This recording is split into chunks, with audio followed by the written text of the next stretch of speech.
Sir, কি charge আনা হয়েছে আপনার উপর?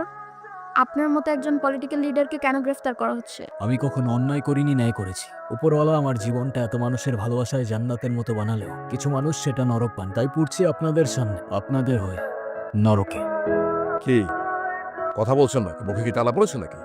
পুরো দেশ ব্যাপারটাকে রাজনৈতিক ভাবলেও ব্যাপারটা যে পার্সোনাল সেটা কেউ জানে না। কেন খুন করেছিলেন আপনার স্ত্রীকে? আরে স্যার, কোথায় আমার ওয়াইফের অ্যাক্সিডেন্টের জন্য আমায় সহানুভূতি দেখাবেন তা না, আপনি তো আমার পিছেই পড়ে গেলেন। না, কোনটা অ্যাক্সিডেন্ট আর কোনটা মার্ডার সেটা আমাকে শেখানোর প্রয়োজন। কি ভেবেছে আপনি রাজনীতি করেন বলে সবকিছু থেকে বেঁচে যাবেন? ঠিক আর বেঠিকের মাঝখানে একটা লাইন আছে স্যার, সেটাকে রাজনীতি বলে। আমি সেটাই করি, আর আপনার এই আইন সেই রাজনীতিতেই পড়ে। মানে কি বলতে চাচ্ছেন আপনি?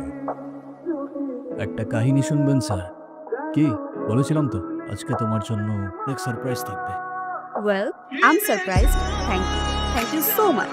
শুক্রিয়া। কফি? কফি এখানে কিভাবে? আরে এতটুকু অ্যারেঞ্জমেন্ট তো করে এসেছে, তুমি জাস্ট বলো ইয়েস অর নো। তোমার বানানো কফি আমি কি না বলতে পারি? Of course yes.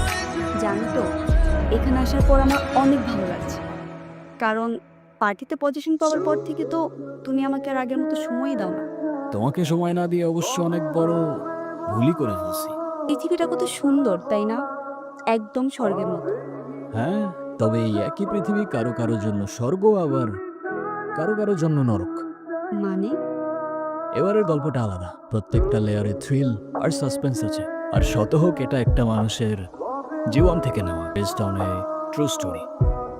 আরে, আমি তো তোমাকে সত্যি অনেক ভালোবাসি। আর আমি তো তোমাকে ভালোবাসি, কতবারই তো বলছি তোমাকে। আমাকে বিরক্ত করো না প্লিজ। আরে, তোমার সমস্যা কি? তুমি সবসময় এরকম রোবটের মতন থাকো কেন? কারণ আমার লাইফটা রোবটের মতো। এখন আমি যাই। হ্যাঁ, তুমি যতই আমাকে অ্যাভয়েড করো, আমি তোমার পিছু ছাড়ছি না। শোনো, মানুষের লাইফে সবচেয়ে ইম্পর্ট্যান্ট একটা জিনিস হচ্ছে সময়। সেটা নষ্ট করা উচিত না।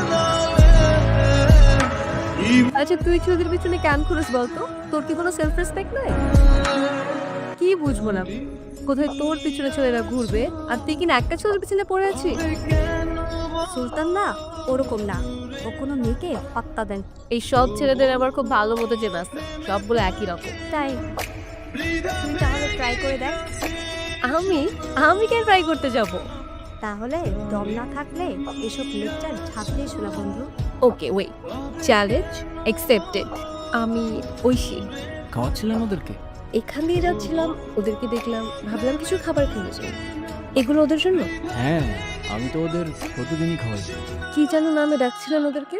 আপনাকে কোথায় যেন দেখেছিলাম। আপনি আমাদের ইউনিভার্সিটির স্টুডেন্ট না? আপনি ওদেরকে খাবার খাওয়ান, এটা দেখে আমার খুব ভালো লাগছে। আপনি ভালো মানুষ। তুমি চলে গেলে আমিও একা উড়ে গেলাম। বাবা, তুমি কি করছো? হ্যাঁ, তোমাকে না কতবার বলছি ড্রিঙ্ক না করতে। তুমি যদি বারবার এভাবে ভেঙে পড়ো তাহলে আমি কিভাবে থাকবো? তাহলে বলে দাও আমাকে তুমি যে তুমি আর ঠিক হবা না, তাহলে আমিও তোমার মতো হয়ে যাই, ব্যাস। না, বাবা, তুমি নিজেকে এভাবে আর কষ্ট দিও না। তুমি এমন করলে মাও তো কষ্ট পাবে, বলো।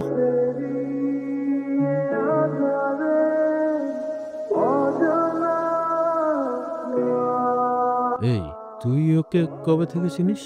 এই গতকাল থেকে। কেন? মেয়েটার মধ্যে প্রবলেম আছে শুনছি। ওর থেকে একটু দূরে দূরে থাকিস। কি দেখছো?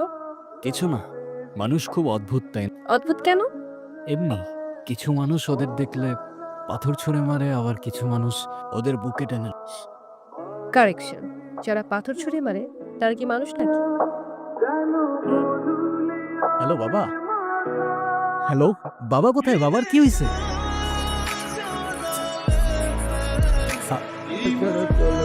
আমাকে দিয়ে তুমি বাবার ব্যাপারে প্লিজ কাউকে কিছু বলো না। হ্যাঁ?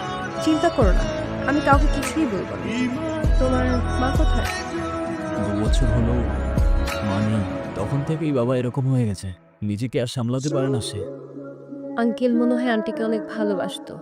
হ্যাঁ, এখনো বাসে। প্রতিদিন একই গল্প, একই কান্না, তাকে আর সামলাতে পারি না এখন আমি। বুঝলাম, থাক, মন খারাপ করো না। ভালো কথা, তোমার বাসায় প্রথমবারের মতো আসলাম, কিছু খেতেও তো বললাম না। ও হ্যাঁ, সরি। কি খাবা? চা, কফি? আজ পর্যন্ত কখনো কাউকে ভালোবাসিনি আমি। এখন যখন ভালোবেসে ফেললাম তখন থেকে ওর হাসি, পাশে দাঁড়ানো মানুষগুলো কেন যেন মনে হয় ওরা সবাই আমার জায়গা দখল করে নিচ্ছে। আজকে থেকে তোমার আমার কিছু কথা মেনে চলতে হবে। What? তুমি তোমার ওই ফ্রেন্ডসদের সাথে আর মিশতে পারবে না। মিশতে পারবো না মানে?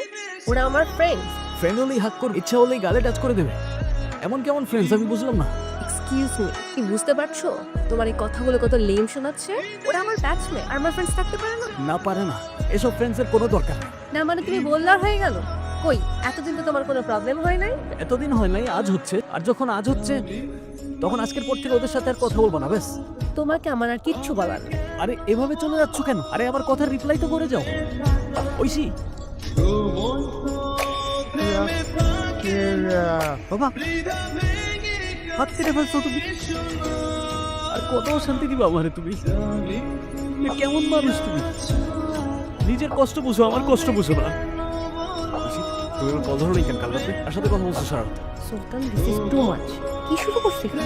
কস কি শুরু করছো তুমি এগুলা? কি শুরু করছি আমি? আমার একটা লাইফ আছে, আমার একটা ফ্যামিলি আছে। আরে আমি কি বলতেছি আর তুমি কি বলতেছো? আমার কল দেওয়ার সাথে তোমার ফ্যামিলি কানেকশন কি? আম্মু সারা রাত আমার পাশে। কিভাবে আমি তোমার কল ধরবো? আর আমার ফ্যামিলিতে কি চলতেছে তোমার কোনো আইডিয়া আছে? কি চলতেছে তোমার family? টিপিক্যাল প্রবলেম, বিয়ে যেতে চাচ্ছে আমার। কি বলবো বাসায় আমি? আর তোমাকে যে বলবো তুমি কিছু করতে পারবা? পালাতে পারবা আমাকে নিয়ে? তোমাকে জিজ্ঞাসা করে কি লাভ? আমার তো মনে হয় আমাদের সবকিছু এখানে শেষ করে ফেলা উচিত। পারবো, হ্যাঁ? পালাতে পারবো। কিন্তু কবে, কিভাবে? কালি তুমি স্টেশনে চলে এসো, আমি ওয়েট করবো তোমার জন্য, ওকে?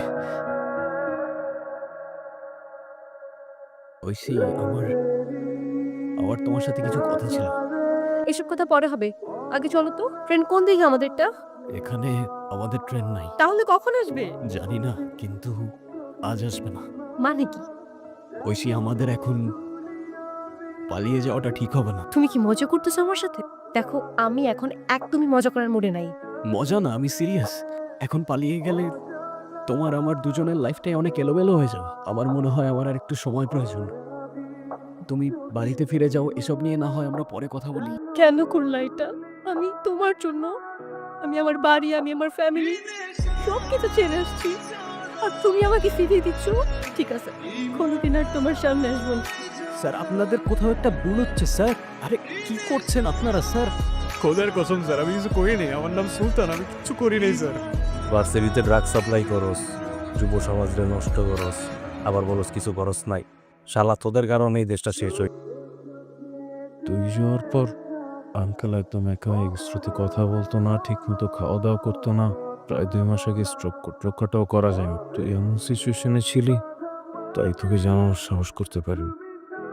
মাফ করে দিস আমাকে। ঐশী, ভাইয়াকে দেখে মনে হচ্ছে অনেক রোমান্টিক। তা বিয়ের পরে এত রোমান্টিক হয়েছেন নাকি তার আগে থেকেই? কি হলো বলো? আসলে আমি বেশ কয়েক বছর অস্ট্রেলিয়াতে ছিলাম, তবে 4 বছর রিলেশনশিপের পরে যেহেতু বিয়ে, রোমান্স তো থাকবেই। কি বললেন আপনি? 4 বছরের রিলেশনশিপ মানে? এই, কে ভাই? কে তুমি? ঐশী, তুমি কিছু বলতেছো না কেন? 4 বছরের রিলেশনশিপ মানে কি? আমি কি ছিলাম তাহলে? হ্যাঁ ঐশী, কেই ছিল? জানি না আমি, কিভাবে বলবো? আমি চিনি না। চেনো না মানে? তুমি আমাকে ভুলে গেছো? এখানে সবার সামনে আপনি সিনক্রেট করতেছিলি কেন? তুই শুনছো ঐশীর হাজবেন্ড কি বলছে? হ্যাঁ, ওদের 4 বছরের রিলেশনশিপ কিভাবে? হ্যাঁ, আমি ছিলাম না 2 বছর। ওদের 4 বছর রিলেশনশিপের পর বিয়ে কিভাবে হয়? বোঝা আমাকে। ভাই আমি জানি না কিভাবে পসিবল, বাট যেই মেয়েটা তুই অ্যারেস্ট হওয়ার 2 সপ্তাহের মতো অনেক ছেলে বিয়ে করে চলে গেছে, তুই ওরে নিয়ে কেন পড়ে আসছিস? কারণ আমি ওকে ভালোবাসি ভাই, ভালোবাসি আমি ওকে। But accident is accident, right? সুলতানের অ্যারেস্ট কোনো অ্যাক্সিডেন্ট ছিল না, সব কিছু প্রি প্ল্যান করা ছিল। আর যতক্ষণে আমি সব কিছু জানতে পারি ততক্ষণে অনেকটাই দেরি হয়ে গিয়েছিল। সুলতান ছেলেটার জন্য খারাপ লাগছে, একটু বেশি বেশি হয়ে গেছে। তুমি তো বলছিলে ছেলেটাকে নাকি তোমার লাইফ থেকে সরাতে পারছো। কি করব? ওর সাথে তো মজা করতে করতে রিলেশনশিপে চলে গেছিলাম। এদিকে রাফাতের সাথে অলমোস্ট 4 বছরের রিলেশনশিপ।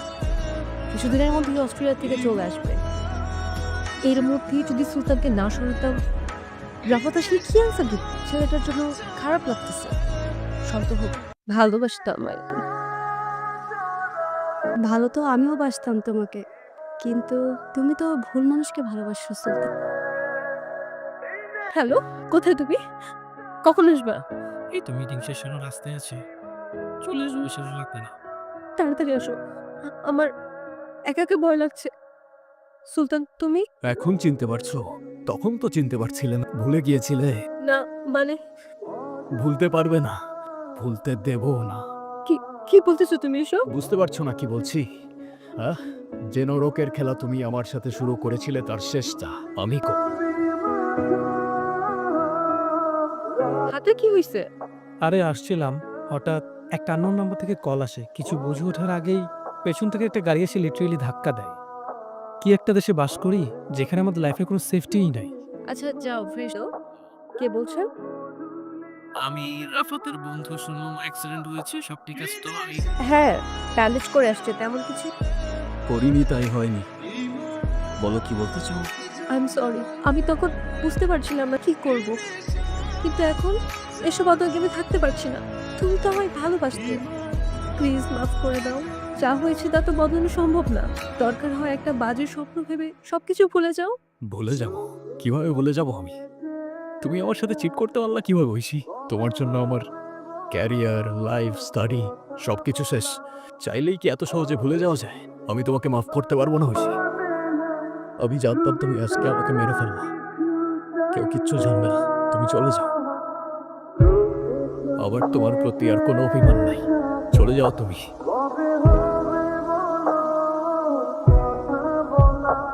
তারপর তারপর তারপর আর কি? ছেলেটা মারা গেল, ঐশী চলে গেল, ব্যাস কাহিনী শেষ। The end. কিছু একটা মিসিং মনে হচ্ছে। মিসিং? কি মিসিং? এন্ডিংটা কেমন যেন। এন্ডিং? রাইট, এন্ডিংটা ঠিক জমে নাই। কোনো সমস্যা নেই, আমার কাহিনী আমি চেঞ্জ করে দেবো। এন্ডিংটাই কি মিসিং লাগছে বলো তো? ছেলেটা তো বলেছিল এবার মেয়েটা নরকে যাবার পালা, কিন্তু মেয়েটা তো কিছুই হলো না। কে বলেছে কিছু হয়নি? ওকে আমি মাফ করতে পারবো না হাসি। ছেলেটা কিভাবে মেয়েটাকে মেরে ফেললো? ছেলেটা তো মেয়েটাকে ভালোবাসতো। তাহলে ছেলেটার কি করা উচিত ছিল? দিয়ে আরেকটা সুযোগ দিয়ে সবকিছু নতুন করে শুরু করা উচিত ছিল। আমিও প্রথমে তাই ভেবেছিলাম, তারপর ভাবলাম শিরক তো সৃষ্টিকর্তাও মাফ করে না, আর আমি তো সামান্য ইনসান। আমি করি কি করে? এবার